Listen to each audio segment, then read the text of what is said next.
ও আরশের মালিক আল্লাহ, এই বৃদ্ধা বয়সে সন্তান কেড়ে নিলাম, বিটা বাড়ি কেড়ে নিলাম, সন্তানের বিরহে কানতে কানতে চক্ষু বন্ধ হয়ে গেছে গো। ও আরশের মালিক, এর পরেও কোনো আফসোস নাই। আল্লাহ গো, আপনার কাছে আমার একটা আবদার। আল্লাহ, কিছুদিন আগে আমার স্বামী ইন্তেকাল করেছে, মহল্লার সকলেই স্বামীকে দাফন করেছে। আজকে যদি আমি এই মুহূর্তে মারা যাই, তাহলে কি ভিন্ন পুরুষরা আমার কবরে মাটি দিবে? ও আরশের মালিক আল্লাহ, আপনার কাছে দরখাস্ত, আবার কোনো চাওয়া পাওয়া নাই, একটাই চাওয়া, আমার 7 বছর আগে যে সন্তান আমার কাছ থেকে চলে গেছে, ওই সন্তানকে আপনি ফিরিয়ে দেন, যাতে আমার ইন্তেকালের পরে আমার সন্তানের হাতের মাটি যেন আমার কবরে নসিব হয়। কুরআন ও হাদিস থেকে গুরুত্বপূর্ণ বয়ান পেশ করবেন হযরত মাওলানা হাফেজ মুসাব্বির আহমদ সিরাজগঞ্জি। সম্মানিত ইমাম ও খতিব, খলিলাবাদ পূর্বপাড়া বাইতুল আমান জামে মসজিদ। হযরতকে তার গুরুত্বপূর্ণ বয়ান পেশ করার জন্য মাহফিল ইন্তেজামিয়া কমিটির পক্ষ থেকে সবিনয় অনুরোধ। অধিকাংশ মানুষের অভিযোগ হলো, আমাদের কাছে এসে বলে, হুজুর, আমার সন্তান আমার কোনো কথা শোনে না, সব সময় আমার কথার বাহিরে চলাফেরা করে, ডানে যাইতে গেলে বামে চলে যায়। এই অভিযোগটা সবচেয়ে বেশি শোনা যায়। বর্তমান জামানাটা এমন, দিন যাইতেছে আর বৃদ্ধাশ্রম বাড়তেছে। সরকারি বাজেটেও অনেক বুড়া বুড়িদেরকে লালন পালন করার জন্য বৃদ্ধাশ্রম দিন দিন বেড়ে যাচ্ছে। মোহতারাম হাজিরিন, এজন্যে আমি আমার আলোচ্য বিষয়কে পিতামাতার খেদমতকে নির্বাচন করে নিয়েছি। পিতামাতা কত বড় দামি এক মূল্যবান নিয়ামত, মা বাবা বেঁচে থাকা অবস্থায় বুঝে আসে না, যখন চলে যায় তখন আমাদের বুঝে আসে। পিতামাতার সম্পর্কে আল্লাহ তাআলা পবিত্র কোরআনের মধ্যে বলেছেন, وَقَضَى رَبُّكَ أَلَّا تَعْبُدُوا إِلَّا إِيَّاهُ وَبِالْوَالِدَيْنِ إِحْسَانًا। আল্লাহ তাআলা বলেন, ও আমার পয়গম্বর, আপনি আপনার উম্মতদেরকে জানায় দেন, আমি রবের পক্ষ থেকে ফয়সালা হলো, আমি আল্লাহ তাআলার পক্ষ থেকে ঘোষণা হলো, وَقَضَى رَبُّكَ أَلَّا تَعْبُدُوا إِلَّا إِيَّاهُ। আপনার উম্মতরা তারা যেন কেবলমাত্র আমি আল্লাহ তাআলার ইবাদত করে। আয়াতের পরের অংশে আল্লাহ তাআলা বলতেছেন, وَبِالْوَالِدَيْنِ إِحْسَانًا। আমি আল্লাহ তাআলার ইবাদত যেমনই ভাবে করবে, বান্দা শেষ নিঃশ্বাস পর্যন্ত যেমন আমি আল্লাহ তাআলার ইবাদত করবে। আয়াতের পরের অংশে আল্লাহ তাআলা বলেছেন, ওয়াবিলওয়ালিদাইনি ইহসানা। ঠিক তেমনি ভাবে তারা যেন তাদের মা বাবার খেদমত জিন্দেগির শেষ নিঃশ্বাস পর্যন্ত যেন তারা করতে থাকে। এটা আল্লাহ তাআলার পক্ষ থেকে ঘোষণা আর ফয়সালা আল্লাহ তাআলার রাসূলকে আল্লাহ তাআলা বলে দিয়েছেন। এজন্য মুহতারাম হাজিরিন, আল্লাহ তাআলার ইবাদত যেমন আমাদের উপর ফরজ, পিতামাতার খেদমতও আমাদের উপর ফরজ। সমাজের মধ্যে এক শ্রেণীর মানুষ এমন আছে যে তারা মনে করে, হুজুর, আমি তো আমার মা বাবার খেদমত করি, আমার মা বাবা অসুস্থ হয়ে গেলে আমি সেবা করি, মা বাবা পেশাব পায়খানা করলে আমি নিজ হাতে পরিষ্কার করি। তাদের অবস্থাটা এমন, পিতামাতা জীবিত থাকা অবস্থায় সম্পূর্ণ খেদমত সে করেছে, আর পিতা মাতা ইন্তেকাল করেছে, তাদের অবস্থাটা এমন বোঝা যায় যে তার দায়িত্ব শেষ হয়ে গেছে, সে পরিপূর্ণ পিতামাতার খেদমত করেছে, এরকম অবস্থা দেখে বোঝা যায়। কিন্তু মুহতারাম হাজিরিন, আল্লাহ রাসূল বলেছেন, পিতামাতার খেদমত আল্লাহ তাআলার ইবাদত যেমনিভাবে শেষ নিঃশ্বাস পর্যন্ত ফরজ, পিতামাতার খেদমত করা একজন মানুষের শেষ নিঃশ্বাস পর্যন্ত ফরজ। পিতামাতা জীবিত থাকা অবস্থায় যেমন খেদমত ফরজ, মৃত্যুবরণ করার পরেও তাদের সাথে সদাচরণ করা সন্তানের উপর ফরজ। এজন্য মুহতারাম হাজিরিন, আমাদের যাদের পিতামাতা বেঁচে আছে, মা বাবার খেদমত করার চেষ্টা করব। মা বাবা সন্তানকে কি পরিমাণ মহাব্বত করে এটা বোঝানো সম্ভব নয়। একজন বাবা তার সন্তানকে কি পরিমাণ মহাব্বত করে, সকাল থেকে সন্ধ্যা পর্যন্ত মাথার ঘাম পাতায় ফেলিয়ে রুজি রোজগার করে শুধুই মাত্র সন্তানের মুখে 3 বেলা খাবার জোগানোর জন্য হাড় ভাঙ্গা মেহনত করতেছে। বাবা অসুস্থ হয়ে গেলে নিজে ওষুধ না কিনে নিজের চিকিৎসা না করে সন্তানের পড়ালেখার খরচ চালায়, খাবার দাবারের ব্যবস্থা করে। ঈদের মৌসুম যখন আসে সন্তানের জন্য বাবা নতুন নতুন পোশাকের ব্যবস্থা করে, আর বাবা সেরা স্যান্ডেলটা পরে ঈদের মাঠে চলে যায়। দেখেন কি পরিমাণ মহাব্বত বাবা তার সন্তানকে করে। আজকে আমরা এই বাবাকে খেদমত করতে পারি না, এই বাবাকে মহাব্বত করতে পারি না। আরে ভাই, আপনি যখন ছোট ছিলেন, দুর্বল ছিলেন, তখন বাবা আপনার হাত ধরে ধরে হাঁটা শিখাইছে। আপনি যখন দরিদ্র ছিলেন, রুজি রোজগার করতে পারতেন না, তখন বাবার পকেটটাকে আপনার পকেট বানায় দিয়েছে। এমন খেদমত পিতামাতা সন্তানের উপর করে, সন্তানের জন্য করে। আজকে ওই মা বাবার কোনো কদর সন্তানের কাছে নাই। মা কি পরিমাণ সন্তানকে মহাব্বত করে। মোহতারাম হাজিরিন, পিতা আর মার বাবা আর মার ভালোবাসা রাত দিন পার্থক্য। একজন মা সন্তানকে কি পরিমাণ মহাব্বত করে, ছোট্ট একটি উদাহরণ দিলে বুঝে আসে, সহজে বুঝে আসবে। দুনিয়াতে কোনো মা বাবা জীবিত থাকা অবস্থায় যদি সন্তান ইন্তেকাল করে, তাহলে আল্লাহ রাসূলের পক্ষ থেকে আদেশ যে বাবা যেন সন্তানকে দাফন কাফন করে। মার জন্য কবরস্থানে যাওয়া হারাম, দাফন করা সন্তানকে হারাম করে দিয়েছেন। এর কারণ কি? আল্লাহ রাসূল আমাদেরকে শিক্ষা দিয়েছেন। আল্লাহ রাসূলের সন্তান জীবিত থাকা অবস্থায়, রাসূল জীবিত থাকা অবস্থায় ওরা সন্তানকে নিজ হাতে দাফন করে বুঝিয়ে দিয়েছেন যে সন্তান মারা গেলে বাবার উপর ফরজ, বাবার দায়িত্ব সন্তানকে দাফন করা, মার জন্য হারাম। এর কারণ পৃথিবীর মধ্যে বাবা সন্তান মারা গেলে কবরস্থানে দাফন করে কবরের 2 পাশে ভর দিয়ে কবর থেকে উঠে আসতে পারে। মোহতারাম হাজিরিন, যদি কোনো সন্তান মার সামনে, মা জীবিত থাকা অবস্থায় যদি ইন্তেকাল করে, পৃথিবীর এমন কোনো মা নাই সন্তানকে কবর রেখে কবরের 2 পাশে ভর দিয়ে মা কবর থেকে উঠে আসবে, এমন যোগ্যতা কোনো মার ভিতরে নাই।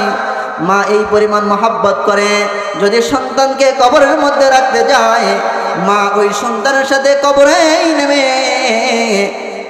কবরের মধ্যে শুয়ে যাবে। সন্তানের মহাব্বতে কবর থেকে আর উপরে ওঠার যোগ্যতা দুনিয়ায় কোনো মার নাই। আল্লাহ তাআলার পক্ষ থেকে এটা মা বাবার প্রতি, সন্তানের প্রতি মা বাবার মহাব্বত। এজন্য মোহতারাম হাজিরিন, এজন্যই তো দেখা যায় বাবা যদি সন্তানকে মেরে ঘর থেকে বের করে দেয়, মা পেছন দিক দিয়ে গিয়ে সন্তানকে খাবার খাওয়ায়। এই মহাব্বত আল্লাহ তাআলা মার দিলের মধ্যে আল্লাহ তাআলাই দিয়েছেন। এজন্য পিতামাতার খেদমত করা, পিতামাতার সাথে যারা আমরা বেয়াদবি করেছি, অতি শীঘ্রই মা বাবার কাছ থেকে ক্ষমা চাওয়া, মা বাবার কাছ থেকে মাফ নেওয়া। আল্লাহ তাআলার সাথে নাফরমানি করে আল্লাহ তাআলার কাছে তওবা করে যেমন মাফ নেওয়া সহজ, কোন সন্তান যদি মার সাথে নাফরমানি করে, বেয়াদবি করে, মার কাছ থেকেও মাফ নেওয়া অতি সহজ। একটা ঘটনা বললে আপনাদের সহজে বুঝে আসবে। মোহতারাম হাজিরিন,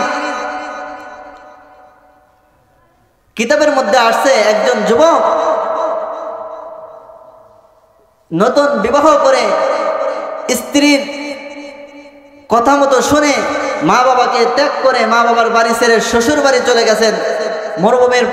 মরুভূমি পার দিয়ে সফর করে গেছেন শ্বশুর বাড়ি। কিছুদিন যাওয়ার পরে এরকম মা বাবার কোনো খোঁজ খবর নেয় না। এরকম দিন যাইতেছে, রাত পার হইতেছে, দিন যাইতেছে, যাইতে যাইতে 7 বছর হয়ে গেছে মা বাবার খোঁজ খবর নেয় না। মা বাবা বৃদ্ধা হয়ে গেছে, মা বাবা অসুস্থ হয়ে গেছে। ওদিক থেকে আল্লাহ তাআলার লানত সন্তানের উপর চলে আসছে, আল্লাহ তাআলার আযাব চলে আসছে। কিছুদিন যাওয়ার পরে সন্তান পরিমাণ অসুস্থ হয়ে গেছে, এমন অসুস্থ হয়ে গেছে, ডাক্তার বলতেছে এমন অসুখ হয়ে গেছে, যৌবন বয়সে যৌবনের অসুস্থতায় ভুগতেছে। এক পর্যায়ে ডাক্তার বলতেছেন তোমার পুরুষাঙ্গ কেটে ফেলতে হবে। ডাক্তারের কথা অনুযায়ী এটাই করা হয়েছে। মুহতারাম হাজিরিন, ও টকিপুরার পর্দা নিশিমা বোনেরা, একটু ভালো করে লক্ষ্য করে শোনেন।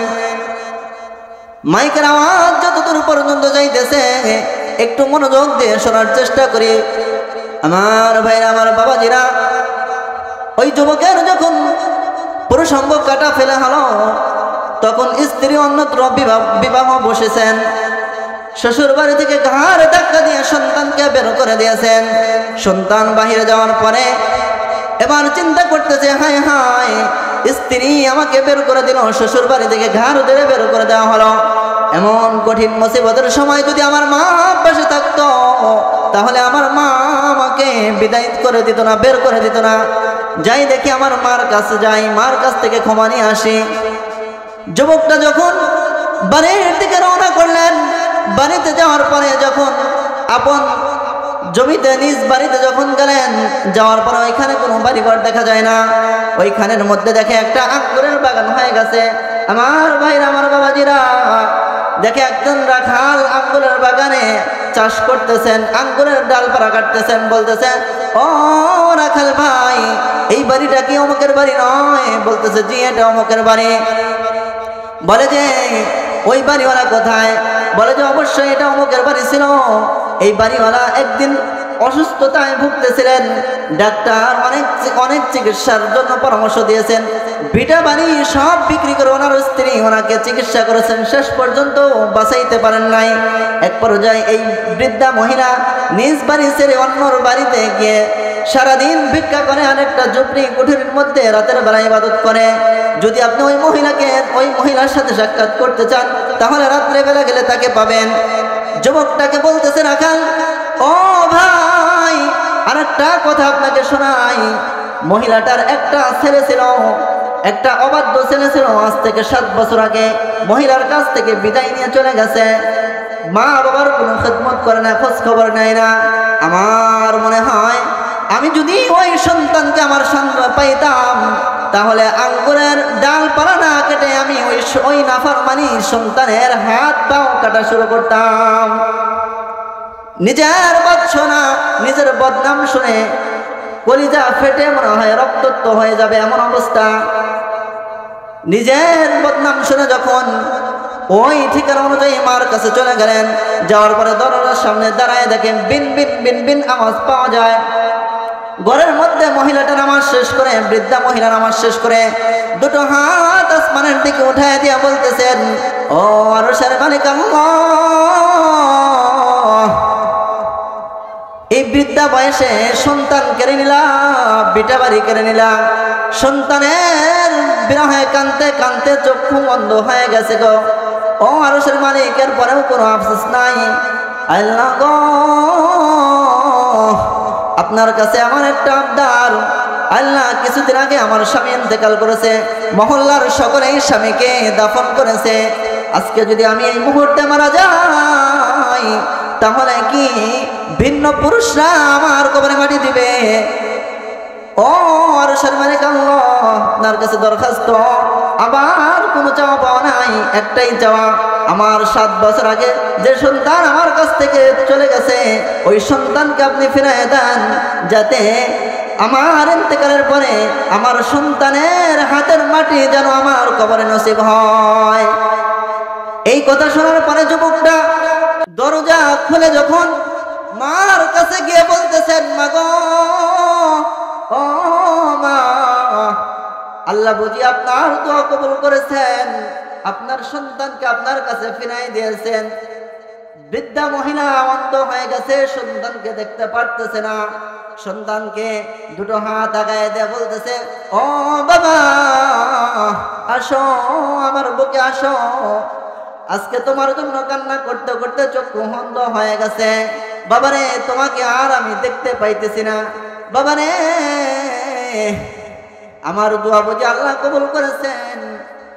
কত ছোটবেলায় কত চুমা তোমাকে খাইতাম, বাবা আমার বুকে আসো, আমার তুলবার ঠোঁটটা চাইতেছে তোমাকে একটু চুম্বন করতে, ও বাবা তুমি আমার বুকে চলে আসো। মুহতারাম হাজিরিন, এই ঘটনা বলার উদ্দেশ্য একটাই ছিল, আমরা যারা পিতা মাতার সাথে বেয়াদবি করি, মা বাবার কাছে যদি দিলের সমস্ত অবস্থা বুঝায় বলতে পারি, মা আমার ভুল হয়ে গেছে, মা বাবা সন্তানকে ক্ষমা করে দিতে অবশ্যই, মা বাবা অবশ্যই সন্তানকে ক্ষমা করে দেন। এজন্য আমরা যারা আমাদের বৃদ্ধ মা বাবা আছে সবাই মা বাবার খেদমত করব, আর যাদের মা বাবা ইন্তেকাল করেছে তারা অন্ততপক্ষে মা বাবার জন্য বেশি বেশি ইবাদত করে দোয়া করব। আল্লাহ তাআলার সন্তানের ইবাদতের এক অংশ মা বাবার কবরে পৌঁছায় দেয়। এজন্য মা বাবার জন্য বেশি বেশি দোয়া করব, রব্বির হামহুমা কামা রব্বায়ানি সগীরা। কোন সন্তান যদি নেক কাজ করে, নেকের এক অংশ মা বাবার কবরে যায়, আর যদি কোনো সন্তান গুনাহ করে, গুনাহের এক অংশ মা বাবার কবরে চলে যায়, গুনাহের একটা ধাক্কা মা বাবার কবরে চলে যায়, মা বাবার কবরে আযাব হয়। এজন্য বুদ্ধিমানের ব্যক্তি তারাই যারা যাদের নিজ হাতে মা বাবাকে কবরে রেখেছেন, তারা গুনাহ করে আর মা বাবাকে কষ্ট দিবে না। এজন্য আমাদের এক নম্বর কাজ হলো যাদের পিতামাতা বেঁচে আছে পিতামাতার খেদমত করা, আর যাদের পিতামাতা ইন্তেকাল করেছে মা বাবার জন্য বেশি বেশি ইবাদত করে তাদের কবরে সওয়াব রেসানি করা। মুহতারাম হাজিরিন, এজন্য আমরা যারা আমার আলোচনা শুনতেছি সকলের কাছে দরখাস্ত, আমাদের পিতামাতার খেদমত ছড়া সর্বদাই আমার নিঃশ্বাস শেষ পর্যন্ত যতদিন হায়াত দুনিয়াতে জীবিত আছি ততদিন পিতামাতার খেদমত করতেই থাকবো। মা বাবা মারা গেলে তাদের জন্য ইবাদত করে করে তাদের কবরে সওয়াব পাঠাবো। আর মা বাবাদের কাজ হলো দুনিয়ার ভিতরে একজন নেককার সন্তান রেখে যাওয়া। ওই মা বাবার ভাগ্য কত ভালো, যে মা বাবার পিছনে সন্তান, যে মা বাবার সন্তানের পিছনে হাজার হাজার মানুষ দোয়ার জন্য দৌড়ায়। ওই মা বাবার ভাগ্য কত ভালো, যে মা বাবার সন্তানের পিছনে হাজার হাজার মানুষ নামাজ আদায় করে। এজন্য এই টকিপুরা মাদ্রাসাটা অত্যন্ত সুন্দর একটা প্রতিষ্ঠান, লেখাপড়ার মানও অনেক ভালো। আমরা যে যতটুকু পারি সন্তান দিয়ে আর্থিকভাবে সহযোগিতা মাদ্রাসার জন্য করার চেষ্টা করব।